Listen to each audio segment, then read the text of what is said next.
You know that look when someone asks a question and it feels like the world just paused for a moment? That was me sitting alone at Cedar Grove Living Center, staring at a pile of paperwork taller than my silver 2014 Ford F-15. Oh, back home. Medicare forms, trust modifications, medical directives, all waiting for me. And then Evelyn Pierce, the kind clerk with a peppermint-colored cardigan and a knowing smile, asked softly, "Mr. Long, why are you here alone? I want you to picture it. My children Derek and Megan had promised a quick trip to grab lunch. 3 hours later, I'm the only adult in the room, surrounded by a fortress of legal papers, and suddenly I realized they didn't just leave me. They thought they'd left an old man confused, defenseless. But here's the twist. What they didn't know is that this old man spent 32 years uncovering fraud, reading fine print, and spotting lies before anyone even said signature. Before I tell you what happens next, I'm curious. Where are you watching from right now, and what time is it there? Drop it in the comments. And hey, if you like stories like this, consider subscribing. Stick around. Things are about to get interesting. That morning started like 100 other mornings I'd lived through in Des Moines. Quiet. Cold enough to make your knees complain a little when you stepped outside, but not cold enough for gloves. Early October in Iowa has a smell to it. Dry leaves, damp pavement, and somebody somewhere already burning wood in a fireplace they absolutely do not need yet. I remember because I stood in my driveway for a full minute staring at my silver 2014 Ford F-150 while holding a styrofoam cup of coffee from the Hy-Vee gas station on Grand Avenue. Black coffee. No sugar. At 68 years old, your body starts treating sugar like it's a personal attack. And I should tell you something important here. Stay with me. At that point, I still believed my kids were taking me to Cedar Grove Living Center just to look around. That's the phrase Megan used on the phone 2 nights earlier. "Dad, it's just smart planning," she'd said. "You should know what your options are." Options.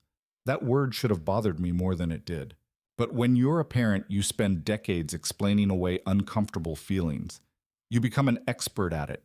Your son forgets your birthday. He's busy. Your daughter stops calling as much. She's stressed. Your grandchildren barely know your middle name. Well, times change. You tell yourself these things because the alternative hurts too much. I climbed into the truck at exactly 9:12 that morning.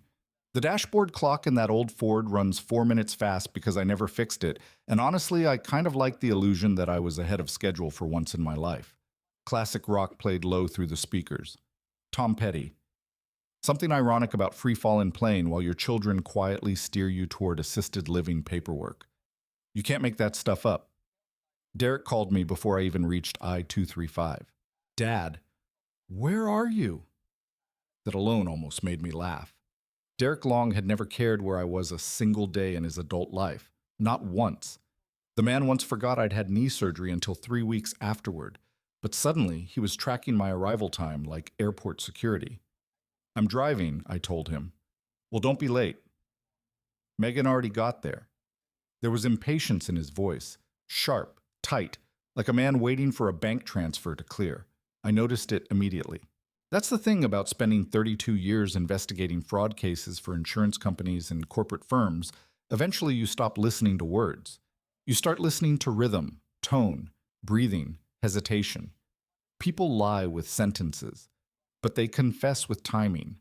By the time I pulled into Cedar Grove's parking lot, the sky had turned the dull gray color Iowa specializes in around fall. The building itself looked nicer than I expected. Brick exterior, white columns, landscaping that screamed someone overpaid a contractor. The sign out front said Cedar Grove Living Center Comfort Care Community, which sounds lovely until you realize every place like that smells faintly like disinfectant and canned peas. I parked beside a beige Buick with a bumper sticker that read, "Jesus takes the wheel." Honestly, based on the parking job, he probably should have. When I walked inside, the warmth hit me first, then the smell. Lemon cleaner mixed with cafeteria soup. Somewhere down the hall, a television blasted an old game show loud enough to wake the dead. A receptionist with bright red glasses smiled at me. "You must be Mr. Long." That caught my attention too. Not, "Can I help you?" Not, "Who are you here to see?" No. She was expecting me. I gave her a polite smile anyway. That obvious, huh? She laughed politely, the way employees do when they're trained to laugh at elderly people's jokes, whether they're funny or not. And look, I know how that sounds, but I'm not bitter about aging. Really, aging's fine. It beats the alternative. What bothers you is invisibility. People stop seeing you as a person and start seeing you as paperwork. Megan appeared from around the corner wearing a cream-colored sweater that probably cost more than my first mortgage payment back in 1982. "Dad?" "There you are." She kissed my cheek quickly, too quickly. Derek stood behind her holding a leather folder under his arm. Navy blue. Expensive. The kind real estate guys buy when they want to look important in coffee shops. He shook my hand instead of hugging me. That felt strange too. You know that look people get when they're mentally 3 steps ahead of the conversation? Derek had that look all morning. "Come on," he said. "We already got started." Already got started. Funny phrase. When the meeting supposedly involved me. We walked down a hallway lined with framed watercolor paintings of birds and lakes. Every assisted living place in America apparently buys artwork from the exact same depressing catalog. Inside a conference room sat a stack of documents at least 2 inches thick. I stopped walking. Not dramatically, just enough. And I remember asking very casually, "What exactly are we filling out?" Megan answered too fast. "Just standard intake paperwork." Intake. There's another word that sounds harmless until it suddenly doesn't. Derek pulled out a chair for me. "Sit down, Dad. This'll go faster if we stay organized." Faster. Everything was about speed. That's what first made my instincts wake up. Greedy people hate delays. They hate questions even more. I sat slowly while pretending my shoulder hurt worse than it actually did. Small trick. Makes people underestimate you. Makes them impatient. The paperwork sat neatly separated into sections with yellow sticky notes marking signature lines. Too neatly. That bothered me immediately, because organized paperwork means prepared paperwork. And prepared paperwork means conversations happened before you arrived. I flipped through the first few pages casually while Derek kept talking. "Honestly, Dad, this place is great. They've got physical therapy, meal plans, social events." Social events. At my age, social events usually mean sitting beside another widower named Frank while arguing about blood pressure medication. Then Derek said something he didn't realize would stay lodged in my brain for the next several hours. He pointed toward the hallway and said, "When you move in here," then he stopped. Tiny pause. Tiny mistake. Megan looked at him sharply. But I caught it. Oh, I caught it. Because people accidentally tell the truth before they remember the script. Derek cleared his throat. "I mean, if you ever decided to move in here." I nodded slowly, pretended not to notice. But inside every alarm bell I'd developed over 3 decades of investigating fraud cases started ringing at once. And that was the first moment my instincts started screaming at me. I've always believed there are 2 kinds of dangerous people in the world.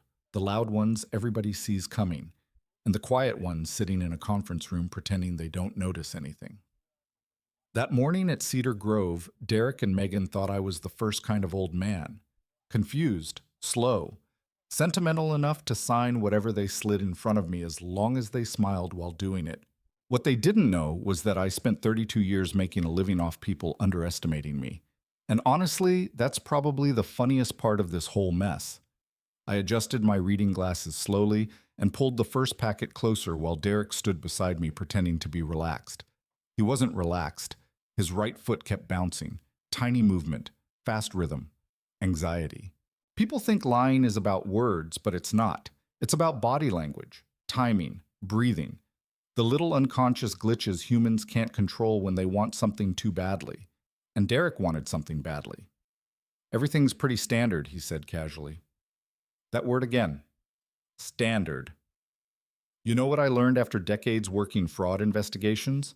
Nobody says something is standard unless they're worried you'll realize it isn't. I flipped through the first few pages carefully. Medical release forms, insurance transfer authorization, emergency contact information.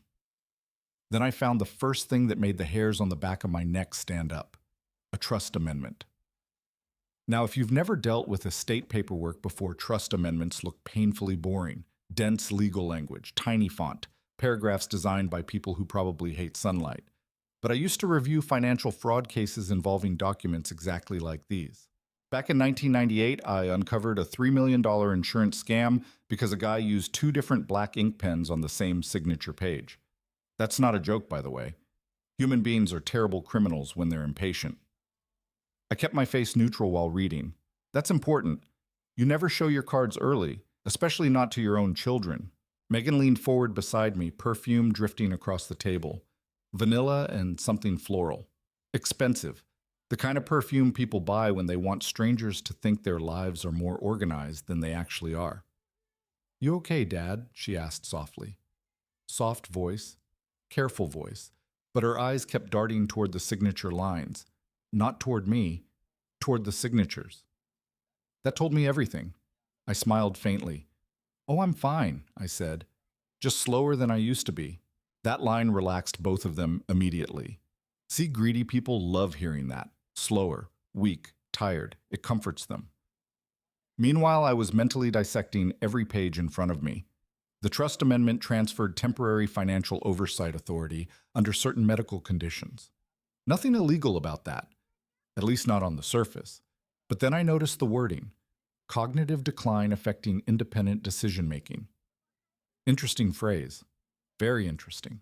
Because no doctor had ever diagnosed me with cognitive decline. Not one.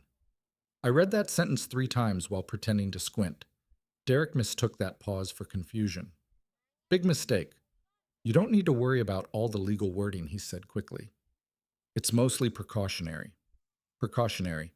Another dangerous word. I nodded slowly while taking a sip of coffee that had already gone cold. And listen, cold nursing home coffee tastes like punishment for sins you haven't even committed yet. I set the cup down carefully. Then I asked the question that changed the temperature in the room. Who drafted these amendments? Silence. Not long. Maybe 2 seconds. But when you investigate lies professionally, 2 seconds feels like a fire alarm. Megan answered first. "Our attorney." "Too fast." Derek added, "Just routine updates." Different answer, different rhythm. That's when I knew for certain they hadn't rehearsed this part properly. I leaned back slightly. Which attorney? Another pause. This one longer. Derek scratched the side of his neck. Now we were getting somewhere. "You don't know him," he said finally. And there it was. Avoidance. People answer questions directly when they're comfortable. They answer vaguely when they're scared. I glanced toward Evelyn behind the reception counter outside the glass wall. She was organizing folders, but watching the room in that subtle Midwestern way where people pretend not to notice tension while noticing absolutely everything. She caught my eye briefly, then looked away. But I could tell. She felt it too. Something was off. I flipped another page, then another, and suddenly I saw it. The witness signature. Now stay with me here because this part matters. Most people never pay attention to witness signatures. They glance at them the same way people glance at terms and conditions before clicking accept. But witness signatures tell stories. This one told a very bad story. The handwriting pressure didn't match the printed initials beside it. Different pen angle, different speed. And the county stamp was from Polk County, even though the notarized timestamp listed Warren County processing hours. That overlap was impossible. Not unlikely. Impossible. I felt something cold settle in my stomach. Not fear. Disappointment. There's a difference. Fear is when strangers betray you. Disappointment is when your own children think you're stupid enough not to notice. Derek kept talking while I reviewed the documents. And Cedar Grove has excellent memory care programs. Memory care. Interesting choice of phrase again. I looked up slowly. You think I need memory care? Megan jumped in immediately. No, Dad? Of course not. Too fast again. Too defensive. You know that look people get when they realize they stepped onto thin ice? Both of them had it. I almost felt bad for them. Almost. Then Derek made the mistake greedy people always make. He rushed. Look, he said sharply, sliding the folder closer to me. If we can just get the signatures done today, it'll make everything easier. There it was, the real priority. Not my comfort, not my health. Speed, efficiency, control. I looked down at the signature tabs. Yellow sticky notes marked nearly every important page already, prepared in advance, organized before I arrived, like they'd already decided the outcome before asking my opinion. Funny thing is, I might have reacted emotionally if I'd been a different man. But working fraud cases changes you. You stop reacting emotionally because emotion clouds detail, and detail is where truth lives. I remember one case in Omaha back in 2007. Guy stole nearly $2 million through fake medical claims. Everybody missed it for months. You know how I caught him? He rounded numbers too neatly, that's all. Humans are messy creatures. Real transactions leave messy trails. Perfect paperwork is suspicious paperwork. And sitting there inside Cedar Grove, listening to the hum of fluorescent lights, while my son tried rushing me through trust amendments, I realized something important. This plan had been building for a while. Months, maybe longer. Which meant Derek and Megan hadn't suddenly become greedy overnight. No. Greed grows slowly, quietly, like mold behind wallpaper. You don't notice it until the damage starts showing through. I placed the papers down carefully and removed my glasses. Then I looked directly at Derek for the first time all morning. Not as his father, as an investigator. And I watched something flicker across his face. Panic. Tiny. Fast. But definitely there. Because deep down, he knew. He knew I'd seen something. Maybe not everything yet, but enough. And that's when Derek made the mistake greedy people always make. He started rushing. You ever sit across from your own children and suddenly realize you're remembering two completely different versions of them at the same time? That's what happened to me sitting in that conference room at Cedar Grove. On one side of my brain, I saw Derek at 9 years old wearing a Chicago Cubs cap, 3 sizes too big for his head, while crying because he struck out at Little League practice. On the other side, I saw 41-year-old Derek tapping his pen impatiently while trying to rush his father into signing trust amendments. Funny how life works like that. The human brain keeps old photographs alive long after reality changes. I leaned back slowly in my chair while Megan reorganized the paperwork for the 3rd time in 10 minutes. That's another thing nervous people do, by the way. They touch objects constantly, straighten stacks, adjust sleeves, fix watches that don't need fixing. Their bodies start looking for control wherever they can find it. Meanwhile, I just sat there quietly watching both of them unravel inch by inch. And honestly, part of me hated that I was noticing it. Because once you see certain things clearly, you can't unsee them. The room smelled faintly like burnt coffee and lemon disinfectant. Somewhere down the hallway, an elderly man laughed loudly at something on television, and for half a second the sound reminded me of our old house on Maplewood Avenue back in 1994. That house wasn't much. 3 bedrooms, brown siding, kitchen floor tiles I installed myself after watching 2 VHS tutorials and making exactly 14 mistakes. But it was home, especially after Susan died. Now I need you to understand something here. People always think betrayal begins with one big dramatic moment. It doesn't. It begins quietly. Tiny changes. Tiny distances. Tiny excuses. After my wife passed from ovarian cancer in 1997, Derek was 12 and Megan had just turned 9. For a while, the 3 of us became this strange little survival unit, trying to figure out life without the person who held everything together. I learned how to braid Megan's hair from a librarian named Denise at the elementary school. Not well, by the way. That poor child looked like she lost fights with electrical outlets for almost 2 years. And Derek stopped sleeping properly after Susan died. Wouldn't admit it, of course. Boys that age never do. But I used to hear him walking the hallway around midnight when he thought I was asleep. So I started pretending I couldn't sleep either. I'd sit at the kitchen table with bills spread everywhere while he wandered in pretending he wanted cereal. We both knew he wasn't there for cereal. Sometimes parenting is just quietly sitting beside your kid, pretending neither of you are hurting. I paid every bill I could, worked ridiculous hours, took private fraud consulting jobs on weekends. There were years I survived entirely on gas station coffee and stubbornness, but the kids never went without. That mattered to me. I still remember Derek begging for a Ken Griffey Jr. rookie card in 1995. Cost me almost $80, which back then felt financially irresponsible enough to qualify as criminal behavior. I bought it anyway. Megan went through a phase where she only ate Lucky Charms marshmallows and left the cereal pieces behind like tiny oat-based casualties across the breakfast table. Walter Briggs used to laugh every time he came over. "You're raising raccoons," he'd say. Walter had been my best friend since Reagan was president.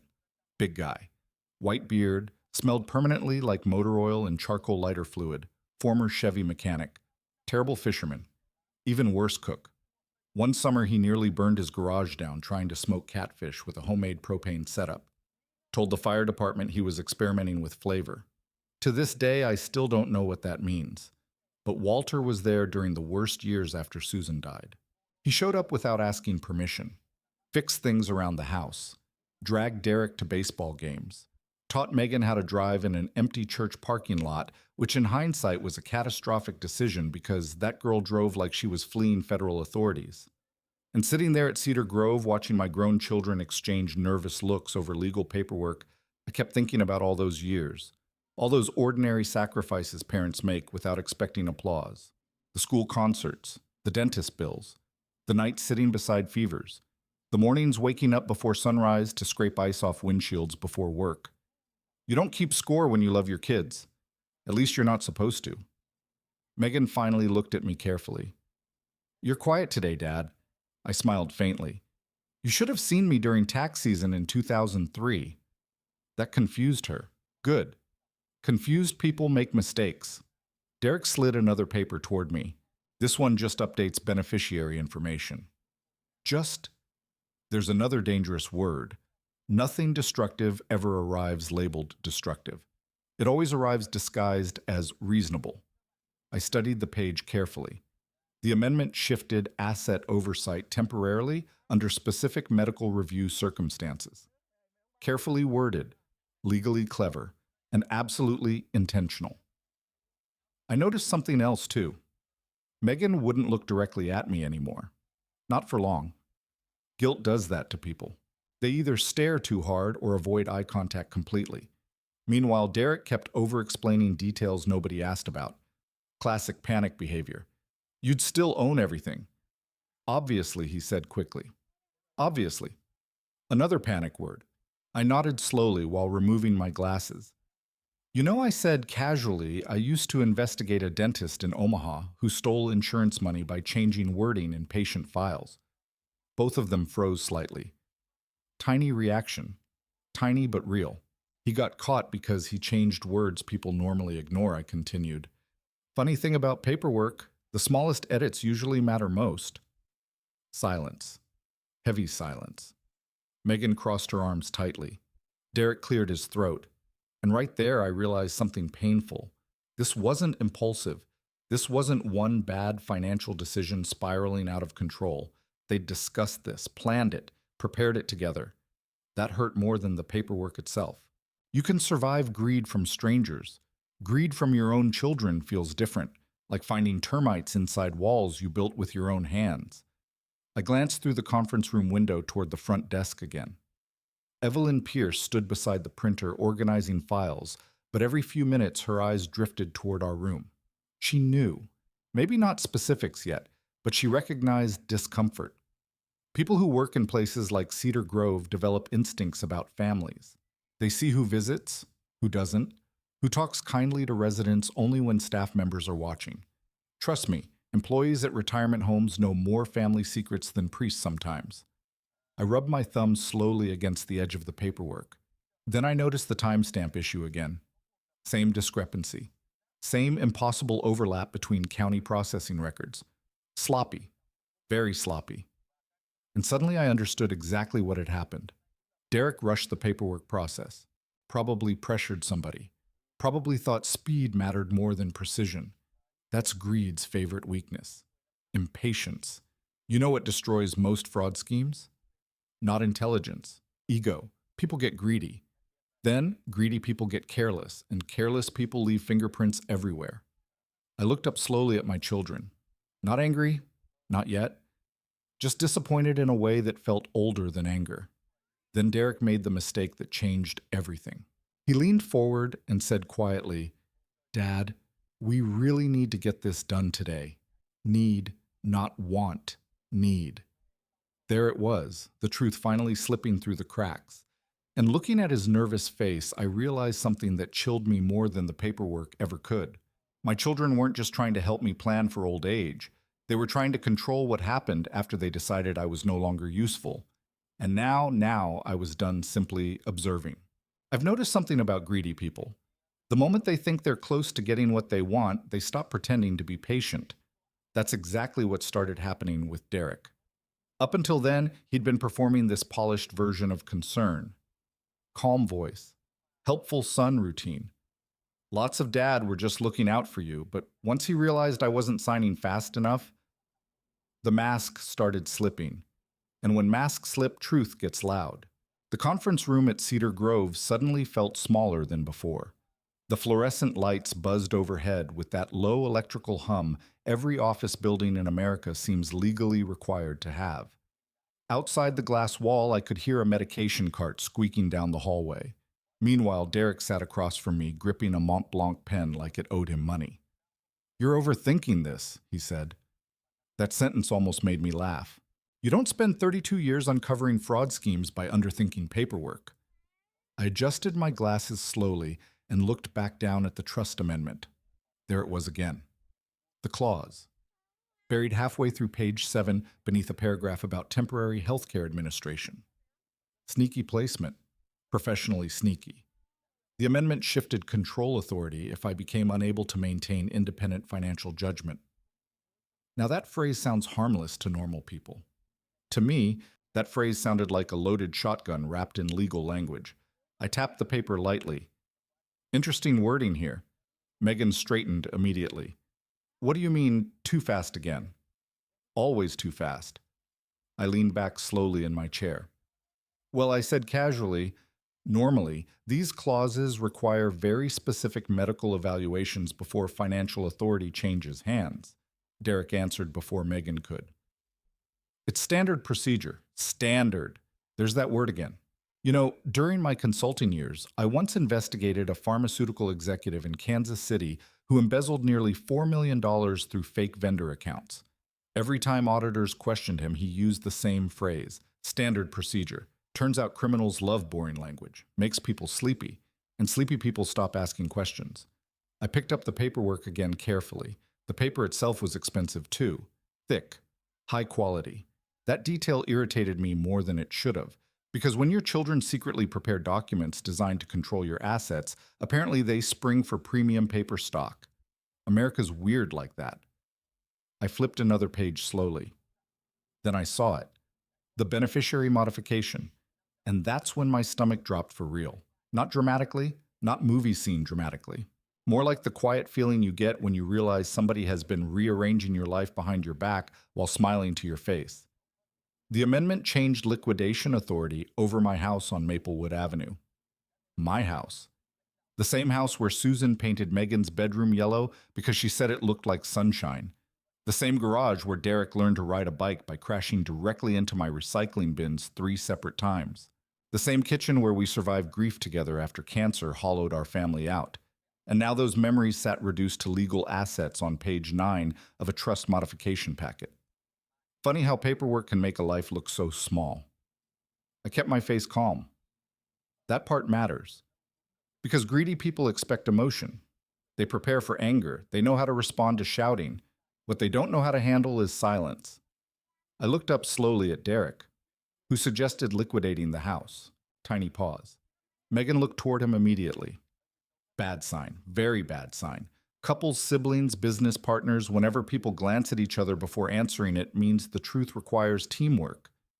Nobody suggested it, Derek said carefully. It's just an option. Option. Another dangerous word. I nodded slowly, like I accepted that explanation. Inside, I was mentally building a timeline, and the timeline looked ugly. The house liquidation clause connected directly to the temporary oversight amendment, meaning if they gained authority, they could potentially sell the property. Quickly, quietly, legally enough to create problems. I rubbed my thumb against the edge of the paper while pretending to reread the paragraph. Then I noticed something else, a timestamp inconsistency. Again. Now, stay with me here because this next part matters. The amendment carried a digital processing stamp from 8:42 a.m. in Polk County, but the notary verification listed Warren County office confirmation at 8:31 a.m. That drive alone takes nearly 40 minutes, meaning somebody either falsified timestamps or processed documents improperly. Either way, problem. Big problem. I almost smiled. Not because I enjoyed catching it, because it confirmed what my instincts already knew. Derek rushed this process, and rushed people make stupid mistakes. I looked directly at him. You know, I said calmly, county processing systems usually don't overlap like this. The room froze. Not completely, but enough. Derek blinked twice quickly. Megan's breathing changed. You know that shallow, nervous breathing people do when they feel trapped? That, Derek forced a laugh. Dad, come on. Nobody checks timestamps. Wrong answer. Very wrong answer. Because I check timestamps. Always. Back in 2011, I uncovered a workers' compensation fraud ring because one claimant accidentally uploaded medical scans before the supposed injury date. People think fraud detection is complicated. Usually it's just noticing lazy details. And suddenly I realized something almost sad. My children didn't know me nearly as well as they thought they did. They remembered birthday parties, fishing trips, Christmas mornings, but they forgot the most important thing about me. I built my entire career around noticing what other people ignore. Megan crossed her arms tightly. You're making this into something bigger than it is. That line hurt more than she realized, because minimizing concerns is what people do when they know concerns are valid. I sighed softly and removed my glasses again. At 68 years old, exhaustion feels different. Not physical exhaustion, emotional exhaustion, like your heart gets tired before your body does. Outside the conference room, Evelyn walked past carrying a stack of folders. She glanced inside briefly.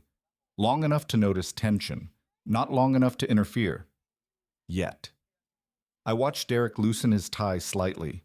Another nervous tell. The polished realtor image was cracking now, and underneath it I could finally see desperation, real desperation. That surprised me. Then he said something that explained everything. If the house sits unsold through winter, the market's going to get worse anyway. There it was. The truth. Not concern for me. Not healthcare planning, money, property value, timing, market pressure. My son wasn't talking like family anymore. He was talking like an investor. And suddenly all the pieces locked together inside my head. The rushed paperwork, the trust modifications, the liquidation clauses, the urgency, the impossible timestamps. Derek needed something quickly. Very quickly. I leaned back slowly and folded my hands together.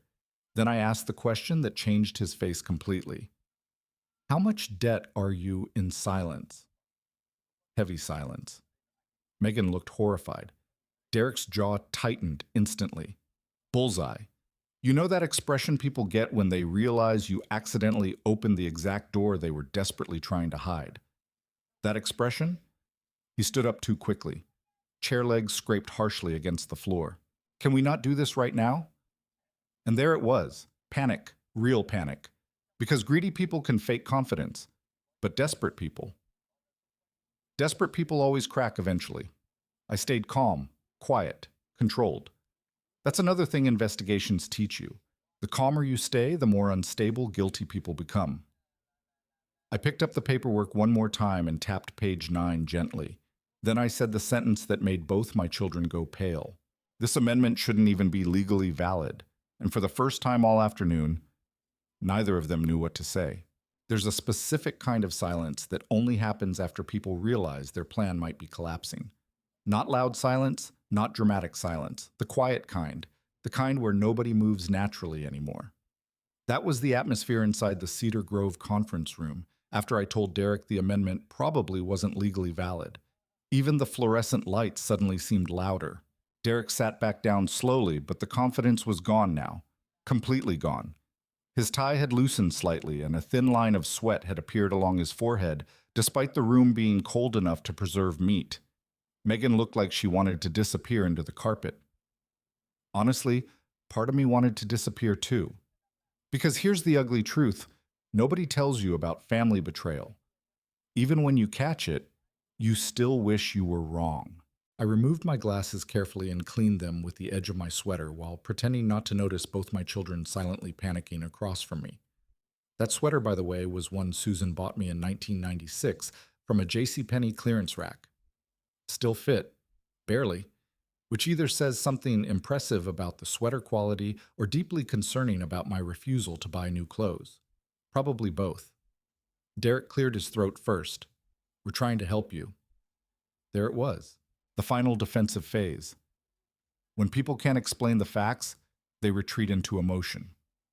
I nodded slowly. "I believe you think that." Wrong answer for him.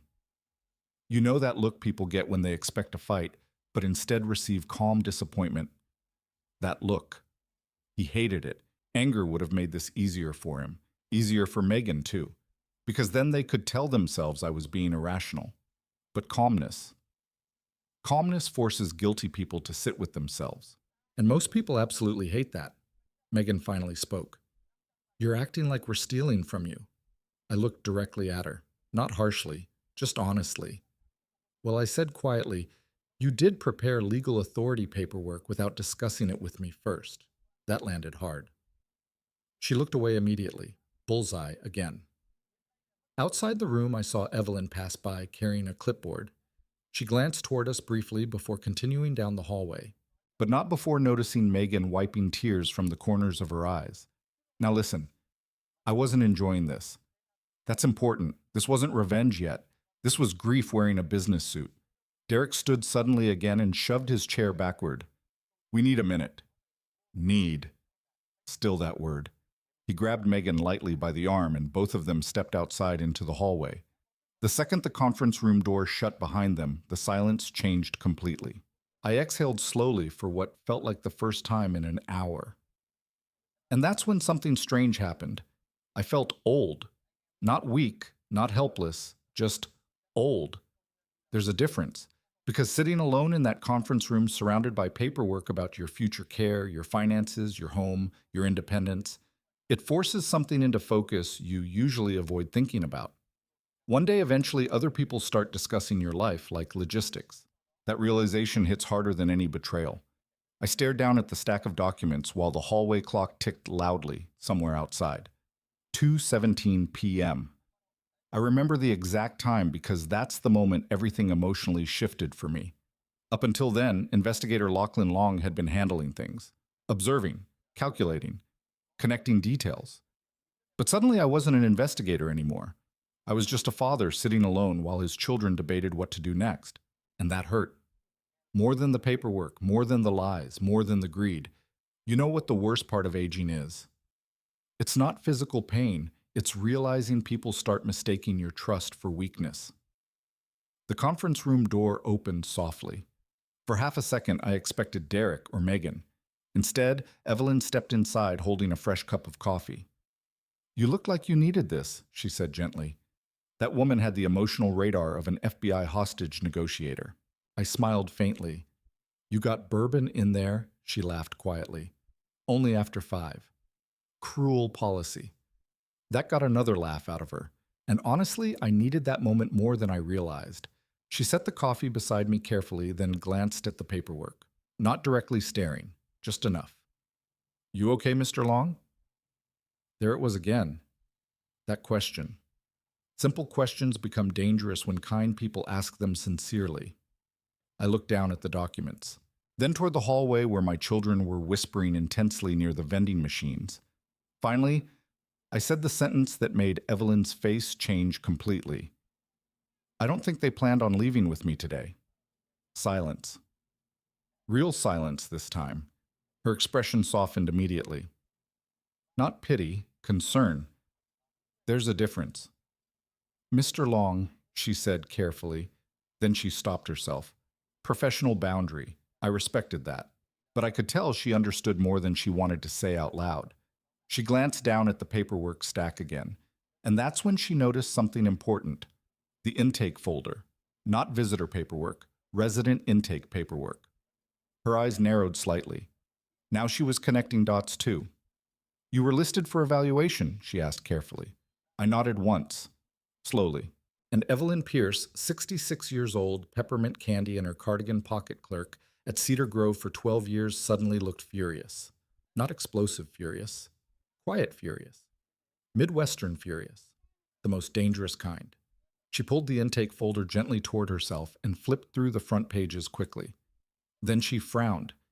They marked you as permanent residency consideration.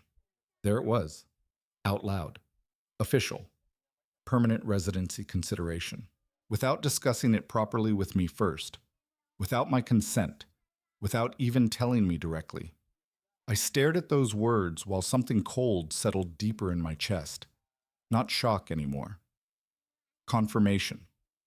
Evelyn looked back toward the hallway where Derek and Megan stood arguing quietly near the vending machine. Then she lowered her voice. Did you know about this beforehand? I shook my head once. Nope. That single word seemed to genuinely upset her. Because here's something people don't talk about enough. Employees at places like Cedar Grove see abandonment happen all the time. Families arrive smiling, then slowly disappear. Visits become shorter, calls become rarer, and eventually residents start waiting near windows for people who stopped coming months ago. Evelyn had probably watched that cycle destroy dozens of people already, maybe hundreds. She closed the intake folder carefully. Then she said something that changed the entire direction of my thinking. You know, legally, nothing can proceed today without proper review. Now that was my language. I looked up slowly. What kind of review? And suddenly Evelyn, sweet, soft-spoken. Evelyn gave me the smallest little smile, the kind people give when they quietly decide they're on your side. Well, she said casually, paperwork errors can delay processing significantly. Interesting choice of words. Paperwork errors.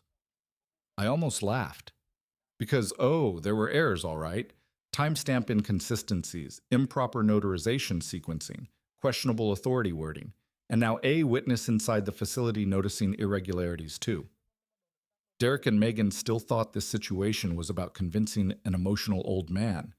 But sitting there beside Evelyn with cold coffee fluorescent lights buzzing overhead and my children whispering nervously outside, I stopped feeling emotionally overwhelmed and started thinking strategically.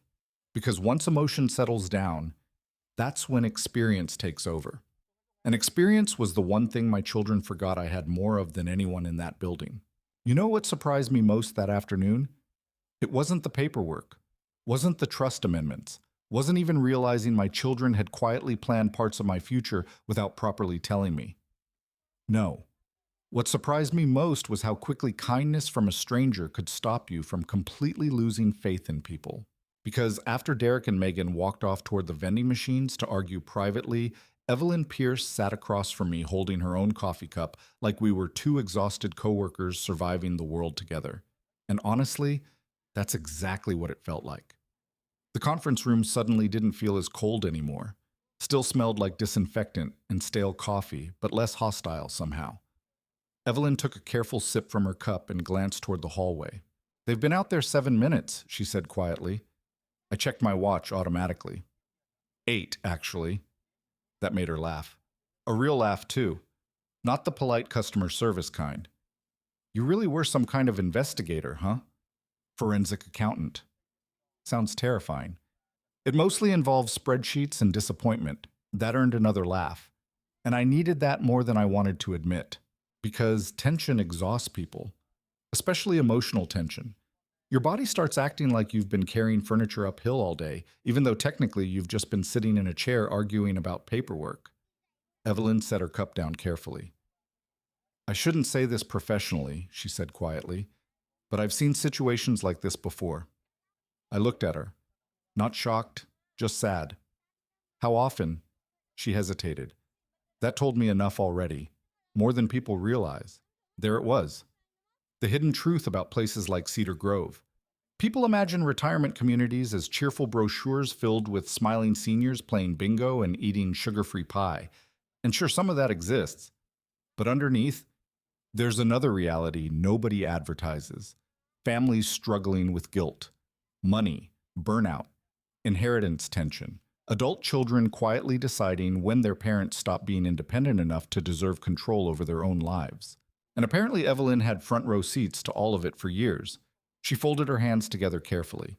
The good families ask questions, she said softly. The bad ones rush.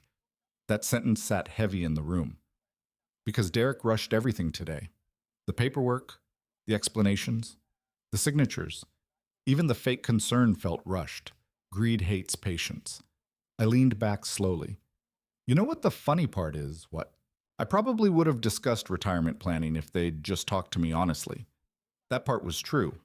I wasn't some stubborn old cowboy refusing reality. My knees sounded like microwave popcorn every morning. I understood aging perfectly well. But there's a difference between discussing your future and getting ambushed by legal paperwork while your children act like you're too old to notice. Evelyn nodded slowly, like she understood exactly what I meant. Then she reached into her cardigan pocket and pulled out 2 peppermint candies, held one toward me. I stared at it. You carrying emergency candy around at my age? That's called survival. I laughed harder than I expected to. Felt good. Strange how tiny moments save you emotionally sometimes.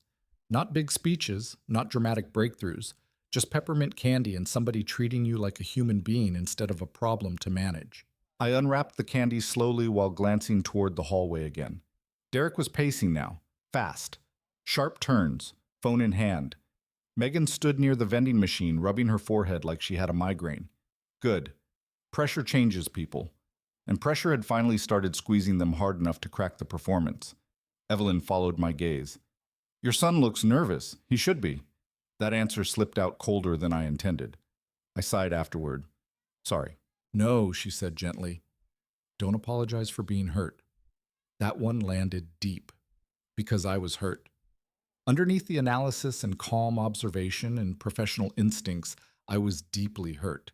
There's no training for seeing disappointment in your own children, no certification, no emotional preparation. And sitting there across from Evelyn, I finally admitted something to myself I'd been avoiding all afternoon. Part of me still wanted Derek and Megan to walk back in and explain everything away somehow. Ridiculous, right? But that's family. Family keeps hope alive long after logic dies. Evelyn interrupted my thoughts gently. You know what bothered me most?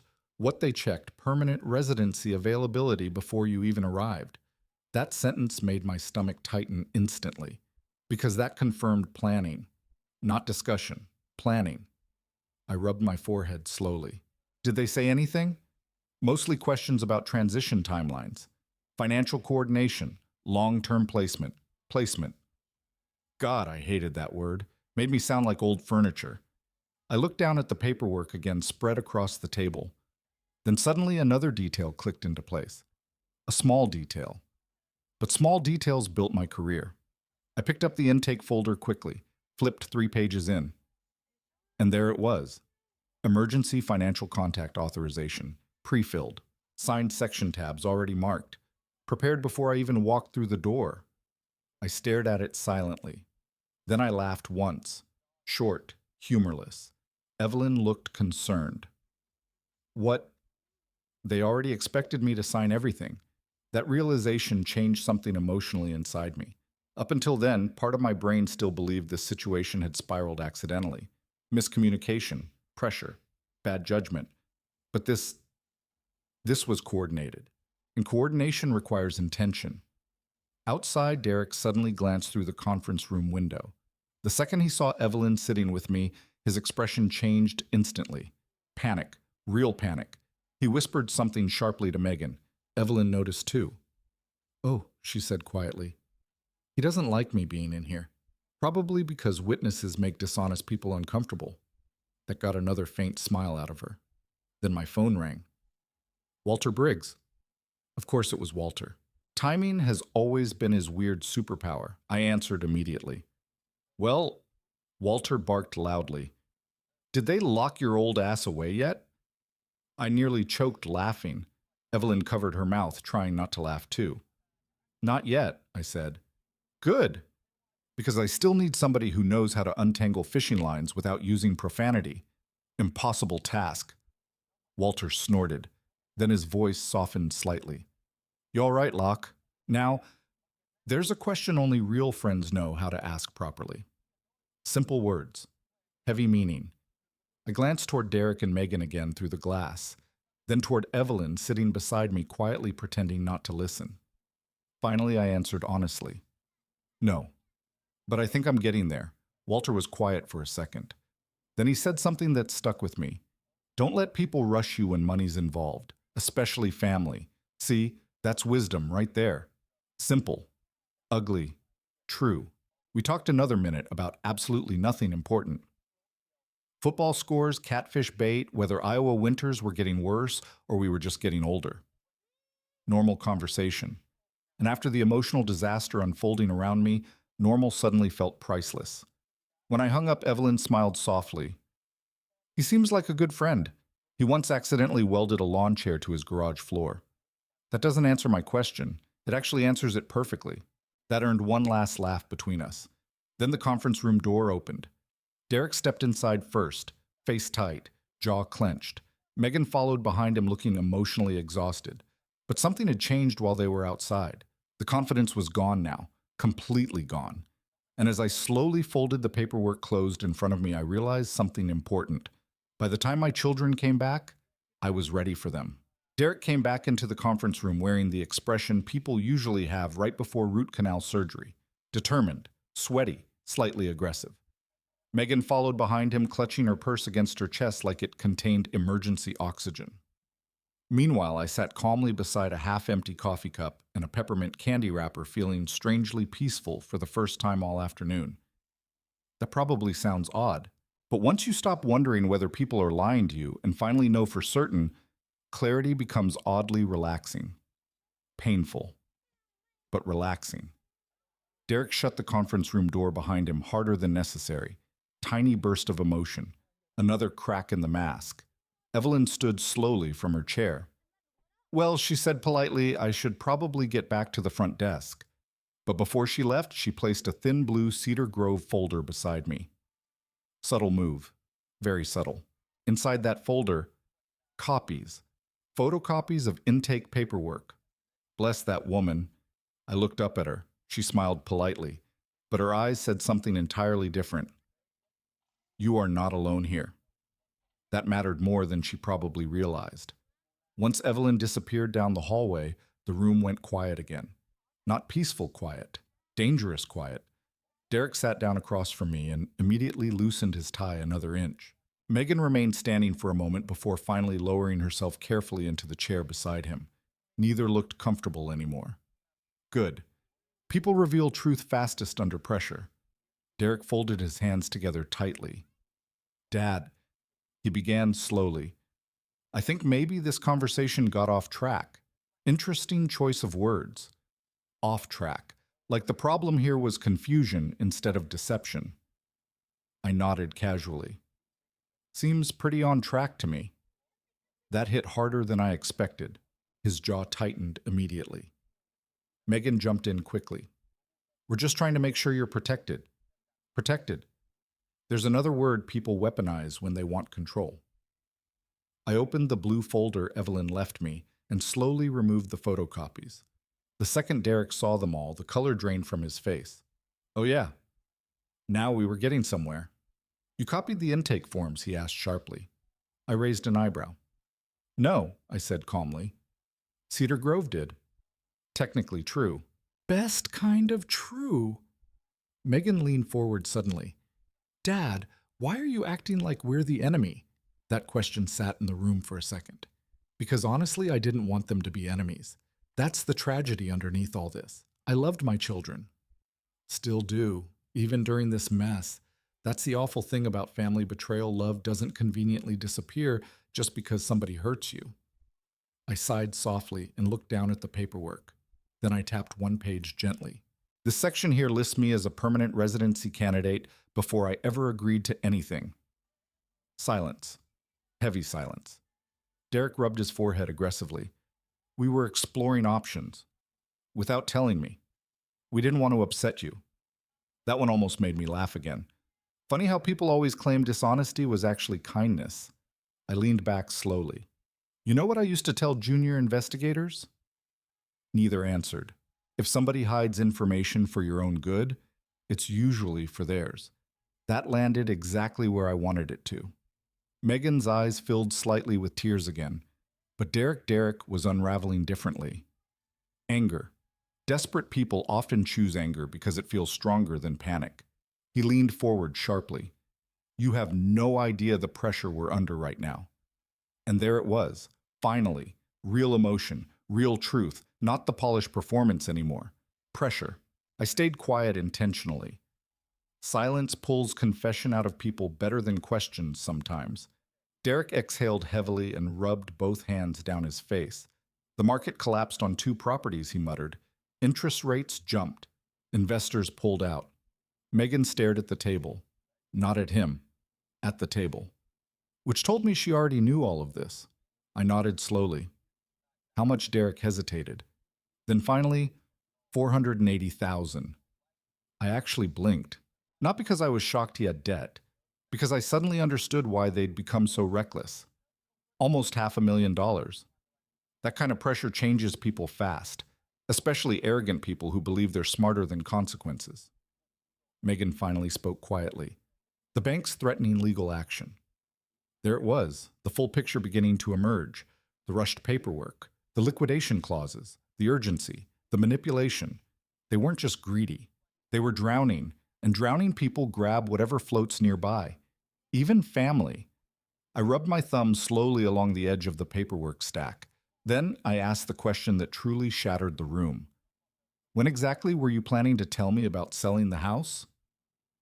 Neither answered immediately, which was answer enough. Pay attention to this next part, because this is where people reveal who they really are. Megan started crying first, quiet crying, ashamed crying. But Derek got defensive, instantly. We weren't stealing anything. No, no. He stood suddenly again, pacing now. We were trying to fix things before everything collapsed, by putting me into permanent residency evaluation without my consent. That's not what this was. I looked directly at him calmly. Then what was it? And just like that, he had nothing, because truth survives questions, lies don't. The room felt smaller again suddenly, the fluorescent lights harsher. Outside, a resident slowly walked past the glass wall, pushing a walker decorated with Iowa Hawkeyes stickers. Normal life continuing while our family quietly imploded over paperwork. Derek stopped pacing finally. Then he said the sentence that explained more than he realized. You still have equity, Dad. Still have equity. Not still have memories, not still have a home. Equity. Financial language, investor language. He wasn't seeing my life anymore. He was seeing numbers. And maybe the saddest part, I genuinely think he didn't realize he was doing it. That's how greed works sometimes. It slowly converts people into calculators while convincing them they're still compassionate. Megan wiped her eyes carefully. We didn't know what else to do. Now that sounded honest. For the first time all day. I softened slightly, not enough to trust them, but enough to listen. Why not ask me for help? Neither answered immediately again. Then Megan finally whispered, because you would have said no, wrong. That's the tragic part. I probably would have helped. Maybe not with everything, maybe not blindly, but honestly, if my children had walked into my kitchen and admitted they were in trouble instead of trying to manipulate legal authority behind my back, I would have sat down and figured something out with them. That realization hurt more than the paperwork itself. Derek noticed my expression change slightly, and for one brief second, guilt finally hit him fully. Real guilt, not fear of consequences, actual guilt. Then he made the mistake that ended whatever advantage they still thought they had. He pointed toward the paperwork and snapped, well, if you don't sign, we're screwed. There it was, raw truth. No more pretending, no more concern, no more protecting Dad. Just desperation. And the second those words left his mouth, Megan looked horrified, because now even she realized the performance was over. I leaned forward slowly, calmly. Then I opened the blue folder one last time and removed a single folded document, a document neither of them expected me to have. The original trust copy. Certified. Time-stamped. Protected through my attorney years ago after Susan died. Derek froze instantly. Megan's breathing stopped completely for half a second, and suddenly the balance of power in that room changed all at once. Because now they understood something terrifying. I wasn't confused, I wasn't vulnerable. And worst of all for them, I had already prepared for people trying to manipulate my assets years before they ever considered doing it. I've spent most of my life watching people realize they've lost control of a situation. Some get angry, some get quiet, some start bargaining with reality, like it's a customer service representative who might reverse the charges if they complain loudly enough. Derek? Derek froze, completely froze. The second I unfolded the certified trust copy and placed it carefully on the conference room table, it was like somebody unplugged him from a wall outlet. Megan looked worse. Her face lost color so quickly I honestly thought she might faint. And sitting there beneath those awful fluorescent lights with paperwork spread across the table between us like evidence at a trial, I suddenly understood something important. This was the moment they'd been afraid of all afternoon. Not my anger, not my disappointment. Proof. Because proof destroys stories people tell themselves. I adjusted the document slowly so both of them could see the certification stamp clearly. Polk County. Original filing date. Attorney verification seal. Everything clean, everything legal, everything prepared years earlier after Susan died. Back then, my attorney Harold Benson had told me something over burnt diner coffee at Louie's Grill downtown. Lachlan, he'd said grief makes families unpredictable. Protect your paperwork before emotions get involved. At the time, I thought he sounded cynical. Turns out Harold Benson deserves several apologies. Derek swallowed hard. Where did you get that? I almost laughed. Derek, I said gently, it's my trust. That sentence hit him like a hammer, because for the first time all day, the power dynamic had completely reversed. Now he was the confused one. Now he was scrambling. Megan leaned forward, carefully staring at the document. But the amendments. Conflict with original protective clauses. I finished calmly. Silence. Real silence. Not nervous silence anymore. Defeated silence. I tapped the certified pages lightly. Any major authority modifications require direct attorney review and independent cognitive verification. I looked directly at both of them. Which means your paperwork shouldn't even have advanced this far. Megan closed her eyes briefly. And right then I knew. She hadn't fully understood what Derek was doing until things spiraled too far forward. That doesn't excuse her, but it explained her. There's a difference.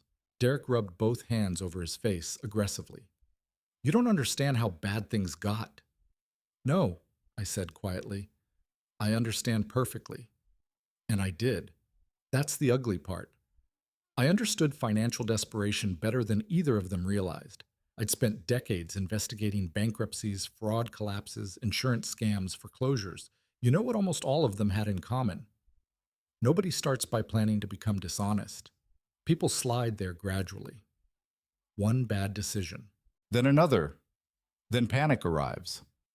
And panic starts justifying things integrity never would have allowed before. Still doesn't make it right, but human beings are complicated creatures. Outside the conference room, the hallway phone rang at the front desk. A resident laughed somewhere nearby. Life kept moving. Meanwhile, our family sat quietly collapsing over trust amendments and desperation. Then the conference room door opened softly. Harold Benson walked in. 74 years old, gray suit, red tie crooked like always, still smelled faintly like cigars and wintergreen gum. And the second Derek saw him, panic became terror. Now listen carefully, because this next part matters. I never called Harold directly from Cedar Grove. Evelyn did. Apparently, while Derek and Megan were arguing near the vending machines earlier, Evelyn quietly stepped away and contacted the attorney information listed inside my original trust records. That woman deserves free pie for the rest of her life. Harold looked around the room slowly. Well, he muttered, this looks cheerful. I nearly smiled despite everything. Derek stood immediately. Mr. Benson, this is a misunderstanding. Classic guilty person opening sentence. Harold ignored him completely and sat beside me instead. Then he adjusted his glasses and reviewed the amendment paperwork quietly, page by page. No emotion, no drama. just methodical attention. The kind that destroys dishonest people psychologically because silence feels worse than yelling sometimes. Finally, Harold exhaled once.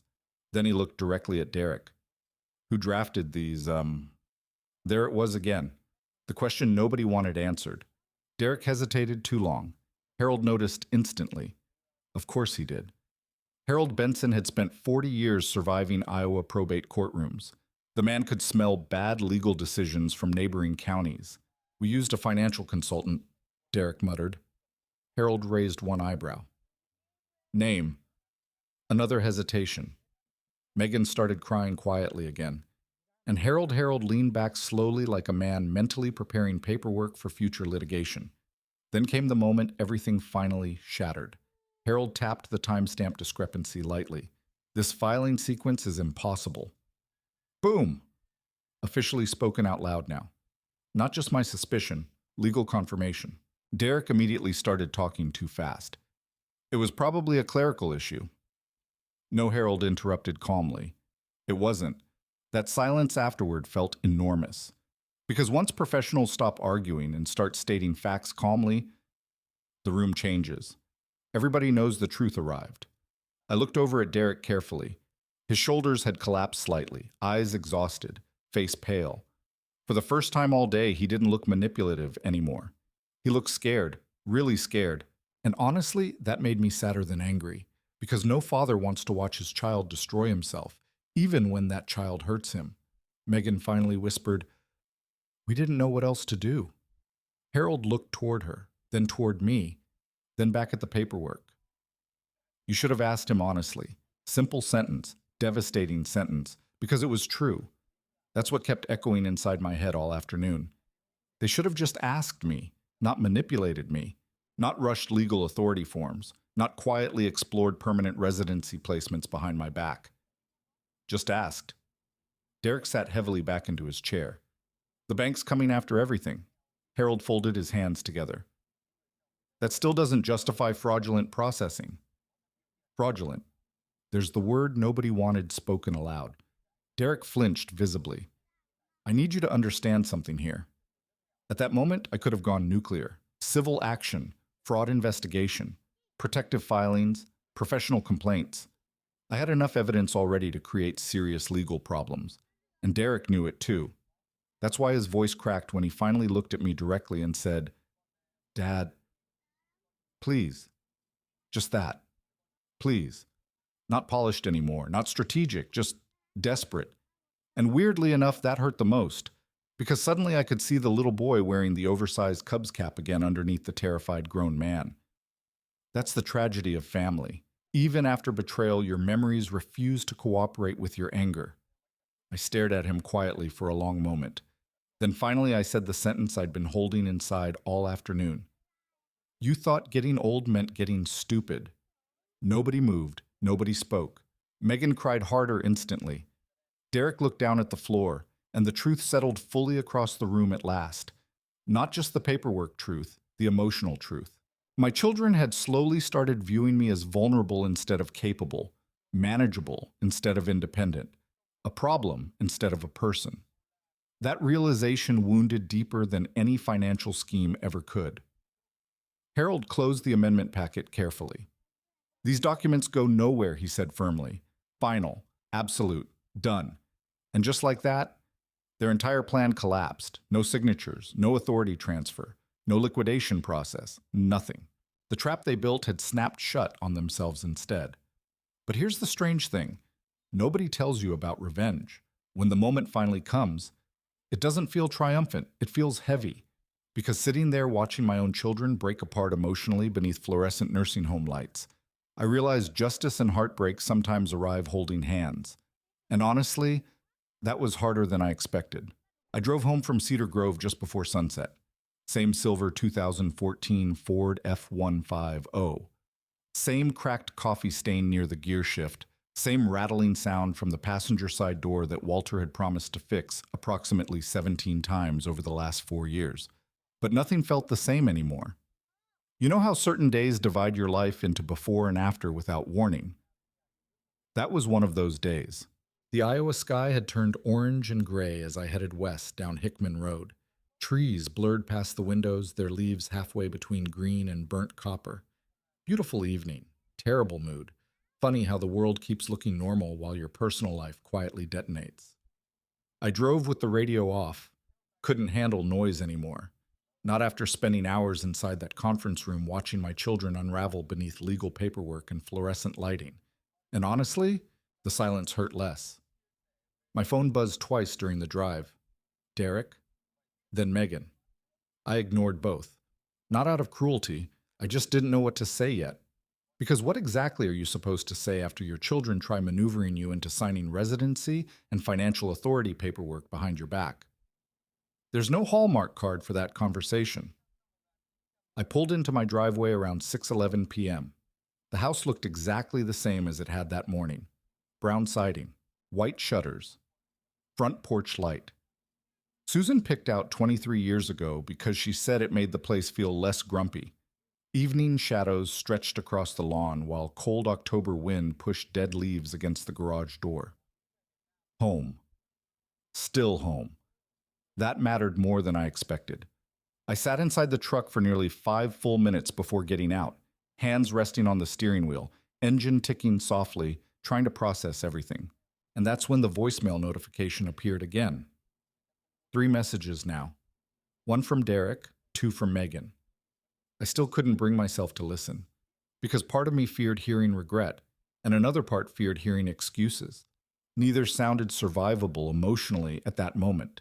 Inside the house, everything smelled faintly like cedarwood and old books. Comfort smells. Familiar smells. The grandfather clock near the hallway ticked steadily while I hung my jacket beside the door. Then I noticed something that nearly broke me. Susan's chair. Still sitting beside the living room window exactly where she always kept it. Blue fabric, slight fading on the armrests, little crochet blanket folded neatly across the back. I stood there staring at it longer than I should have, because suddenly the entire day crashed into me emotionally all at once. Not the fraud, not the paperwork, the loneliness. That was the real damage. You spend decades building a family believing love creates permanent safety. Then one afternoon, inside a retirement facility, you realize love doesn't always protect people from becoming strangers. I sat heavily in my recliner and rubbed both hands over my face. Exhausted, deep exhausted, the kind that settles behind your ribs. Then somebody knocked loudly on the front door. 3 hard knocks. Only one person I know knocks like he's serving a search warrant. Walter Briggs, of course. I opened the door and immediately got hit with the smell of chili.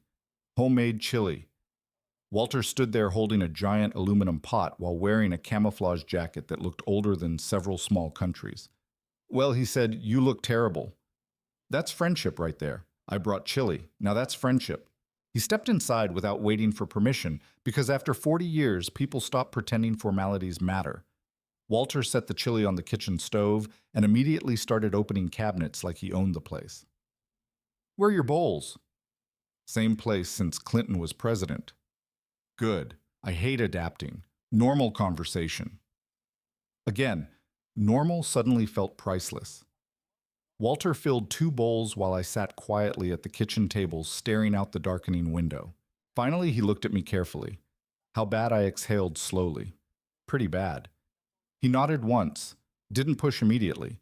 Good friends know silence has timing. We ate quietly for a couple minutes before I finally told him everything. The paperwork, the residency forms, the trust amendments, the debt, the confrontation, Harold Benson showing up like an elderly legal avenger. Walter listened without interrupting once, just chewing slowly, occasionally shaking his head like a disappointed baseball coach. When I finished, he leaned back in his chair heavily. "Well," he muttered, "that's one hell of a Tuesday. It's Thursday." See trauma already affecting me. That actually made me laugh, a real laugh this time. Short, tired, but real. Walter pointed his spoon toward me. "You know the worst part. What you'd have helped them." That sentence hit hard because it was true, painfully true. If Derek had walked into this kitchen 6 months earlier and honestly admitted he was drowning financially, I would have helped somehow. Maybe not recklessly. Maybe not enough to erase $500,000 of bad decisions. But I would have tried. Because that's what parents do. even exhausted parents, even disappointed parents. Walter shook his head slowly. Pride ruins more families than money does. That one stayed with me. Because underneath all the greed and manipulation, pride really had poisoned everything. Derek's pride, Megan's pride, maybe even mine a little. Nobody wanted to admit vulnerability honestly until it exploded. My phone buzzed again against the kitchen table. Voicemail. Derek this time. Walter glanced at it. You gonna listen? I stared at the screen for a long moment, then finally pressed play. Static crackled briefly. Then Derek's voice came through quieter than I'd ever heard it. Dad, I'm sorry. Silence. Heavy breathing. Then I don't even know how things got this bad. That part sounded honest, painfully honest. I know you probably hate me right now. I closed my eyes briefly. Because here's the thing. I didn't hate him. That would have been easier. Derek continued softly, I kept thinking I could fix everything before anybody noticed how bad it was. Another long silence. Then the message ended with, I'm sorry we made you feel disposable. That word destroyed me. Disposable. Because deep down, that's exactly how the whole day felt. Not old, not weak, disposable. Walter quietly took the phone and set it face down on the table. Neither of us spoke for a minute. Finally, he sighed heavily. So what now? Good question. I looked around the kitchen slowly. At Susan's handwritten recipe cards still taped beside the refrigerator. At the old calendar nobody remembered to flip to October. At the house my children almost reduced into liquidation paperwork. Then I answered honestly. I don't know. And I didn't. Because winning isn't always clean. Sure, I protected myself legally. Protected the house. Protected my independence. But sitting there eating chili in a quiet kitchen while voicemail apologies waited on my phone. It didn't feel victorious. It felt sad. Families aren't court cases. There's no real winning once trust breaks. Later that night after Walter left, I stood alone on the front porch listening to wind push leaves across the driveway. Cold air. Dark sky. Quiet neighborhood. My phone buzzed one last time. A text from Megan. Just 3 sentences. I'm sorry, Dad. I should have stopped this earlier. I love you. I stared at those words for a very long time, then finally slid the phone back into my pocket without replying. Not because forgiveness was impossible, but because some damage needs silence before healing can even begin. And standing there beneath the porch light Susan picked out decades earlier, I realized tomorrow was going to hurt too. The strange thing about betrayal is that the world doesn't stop afterward. You still wake up. Still make coffee. Still take the trash bins to the curb Tuesday mornings. Life keeps moving forward even when your heart wants to sit still for a while. That first week after Cedar Grove felt exactly like that. Quiet motion. I'd wake up around 5:30 every morning out of habit, shuffle into the kitchen and stand there staring at the old Mr. Coffee machine while the house creaked around me. October in Iowa makes homes sound older somehow. Pipes tick. Floors sigh. Wind brushes against windows like fingers. And every morning for just a second I forgot what happened. Then I remembered again. That was the hard part. Not the anger. The remembering. I never answered Derek's voicemail that night. Didn't answer Megan's texts either. Not because I wanted revenge. Honestly, revenge already happened inside that conference room. The truth came out. The paperwork collapsed. Their plan failed. That part was done. What remained afterward was something messier. Pain. And pain doesn't disappear just because you technically won. Stay with me here because this matters. A lot of people online love stories where justice arrives cleanly. Villains exposed, hero victorious. Everybody claps emotionally while dramatic music plays in the background. Real life doesn't work that way. Real life leaves bruises even after truth wins. 3 days after Cedar Grove, I found myself standing in the cereal aisle at Hy-Vee, staring at Lucky Charms. And suddenly I remembered Megan at 8 years old digging through the box for marshmallows while pretending she was helping organize breakfast. I stood there in the grocery store looking like an emotionally compromised idiot holding cereal boxes while a teenager stalked yogurt nearby, pretending not to notice. That's grief. It ambushes you in completely stupid places. Later that same afternoon, Derek finally showed up at the house. No warning, no dramatic speech, just his black BMW pulling slowly into my driveway around 4:12 p.m. while rain drizzled against the windows. I saw him from the kitchen, and for a second I considered not opening the door. But I did. Because avoiding pain doesn't heal it. Derek looked awful. Not movie star awful. Real awful. Unshaven. Eyes exhausted. Wrinkled dress shirt like he'd slept in it. He stood on the porch with his hands shoved awkwardly into his jacket pockets, like he suddenly forgot how human interaction worked. "I brought donuts," he said quietly. I looked down at the pink bakery box. Bribery desperation. At least he was honest now. That was progress. I let him inside. And listen, the silence between us walking into that kitchen felt heavier than any argument we'd had at Cedar Grove. Because anger is loud. Shame is quiet. I made coffee while Derek sat at the kitchen table staring at his hands. Finally, he said, "I lost the properties." I nodded once. Figured that already. "The bank's restructuring the debt," he continued. "I'm probably going to have to file bankruptcy on 2 LLCs. There it was. The collapse. And suddenly he didn't sound arrogant anymore. Just tired. Very tired. I handed him coffee silently. Then we sat there listening to rain tap against the windows. "You know what scares me most?" he asked eventually. I didn't answer. "Not losing money." He swallowed hard. "It's realizing I started seeing everything like numbers." That sentence hit me deep because it was true. Not just about him, about all of us sometimes. The world trains people to measure value constantly. Net worth, property value, productivity, efficiency. And somewhere along the way, people start accidentally applying financial logic to human beings too. That's the poison underneath stories like this. Not just greed, dehumanization. I leaned back slowly in my chair. "You made me feel like paperwork, Derek."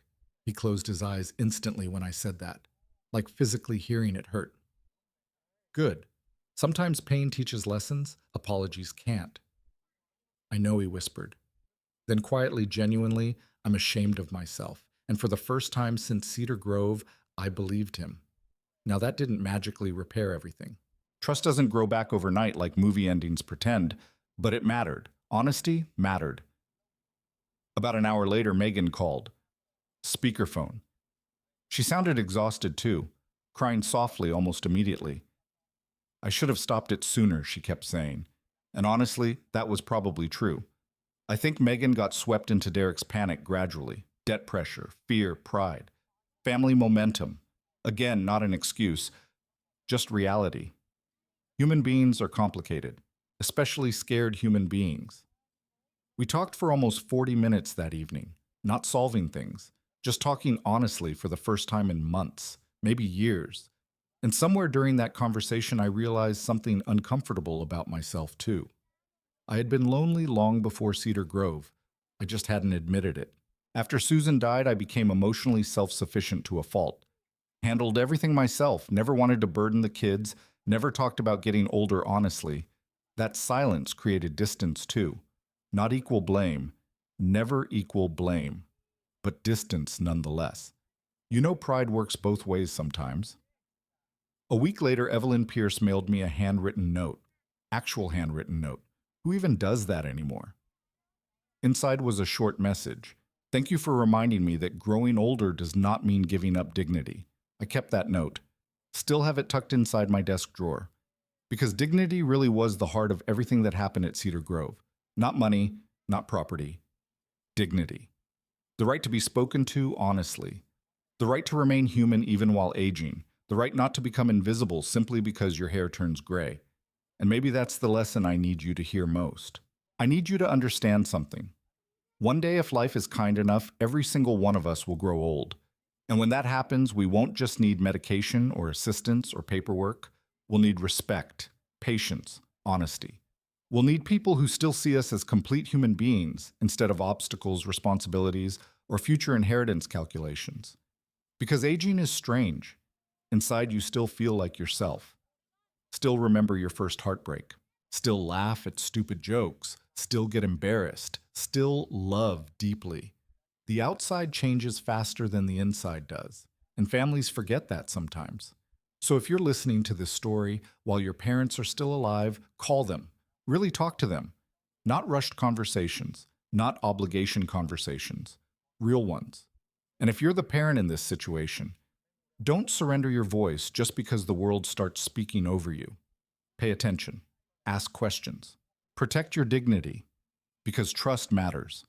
But informed trust matters more. And one last thing before I go. Despite everything that happened, I still love my children. That's the complicated truth nobody can simplify for YouTube comments. Love survived. Trust got damaged. Healing started slowly. And maybe that's enough for now. Not perfect, but real. If this story meant something to you, join our community by hitting that like button and subscribing for more real, raw, and family-centered stories. Drop a comment below and tell us, have you ever been in a situation like this? We read every single one. And as always, thank you for being a part of this.